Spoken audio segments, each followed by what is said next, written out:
Alright guys, I just dug up this worksheet for us to work on, and we're going to do this one together, and you're going to see in this assignment you're going to have another worksheet that you're going to work on by yourself. So let's quickly go through this worksheet so you can see. Here, from the last video, you know that this is a heating curve. It's heating because it is increasing in temperature. So if I go from here, the temperature is negative 15 degrees. I heat it up, and it is increasing in temperature, so it is a heating curve. If it started up here and came down, then it would have been a cooling curve. Okay, number 1 says, in what part of the curve would substance X, so the whole thing is substance X, have a definite shape and a definite volume? If it has a definite shape and a definite volume, it has to be a solid. So where on this graph do we have a solid? A solid would be down here at the lowest temperature. So I'm going to put a 1 there. That's Roman numeral 1. In what part of the curve would substance X have a definite volume but no definite shape? So if it has a definite volume and no definite shape, it's going to be a liquid. Where on this graph do we have a liquid? Liquids are this section of the graph, so we'll label it, and so that would be section 3. In what part of the curve would substance X have no definite shape or volume? So that's going to be a gas. No definite shape, no definite volume, so gases are up here. Okay, so that's going to be section 5. Ooh, that pen kind of slipped a little bit there. What part of the curve represents a mixture, a mixed solid liquid phase? So it's a solid turning into a liquid. It's heating up, so it's melting.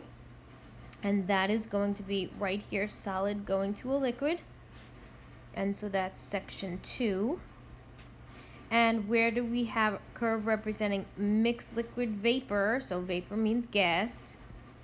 So it's a liquid going to a gas. It's evaporating phase of substance X. That's going to be up here. That's a liquid going to a gas. And that's going to be 4.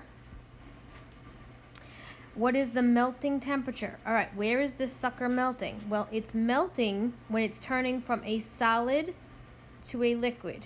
When you go from a solid to a liquid is right here. Melting temperature is going to be 5 degrees Celsius.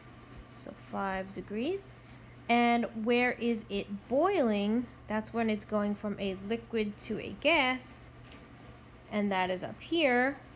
And so we can follow this across and see where it is boiling is 55. Now it's not water.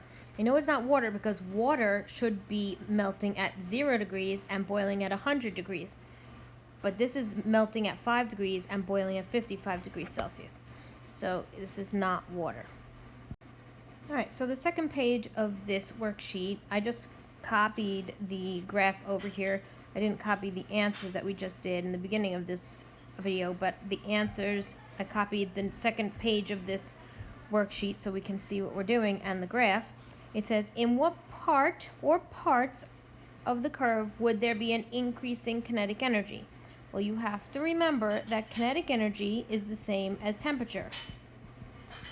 So when you see kinetic energy, we're talking about temperature. So we want to know where there's increasing temperature. All right, increasing temperature is going to be, I'm going to get a highlighter for this fancy stuff, here, here, and here on the curve. Okay, so it would be 1, 3, and 5 would be your answer for that. 1, 3, and 5. Those are increasing kinetic energy or increasing temperature. And then it says, in what parts of the curve would there be increasing potential energy? You have to remember the 3 P's, potential energy, plateau, phase change. So there's 2 sections here and here that are plateaus. That's where the potential energy is changing. So that's going to be 2 and 4. Potential energy changes on the plateaus.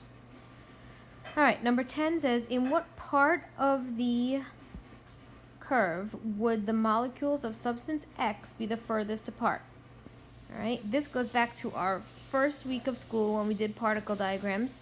And where do we have the particles spread as far apart as they can go? That's when they're a gas. So it's going to be way up here. That's going to be a gas in section 5. In what part of the curve would the molecules of X have the lowest kinetic energy?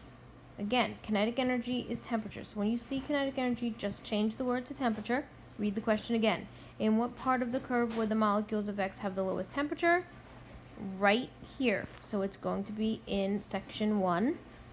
That's the lowest, this is the lowest temperature right there, so it's in section 1. And in what part of the curve would the molecules of X have the greatest kinetic energy or greatest temperature? All right, and that means you have to look at the highest temperature, which is up here, and that's going to be in section 5. Okay? So I hope this helped you out. We're going to not look at this until the next video. Okay?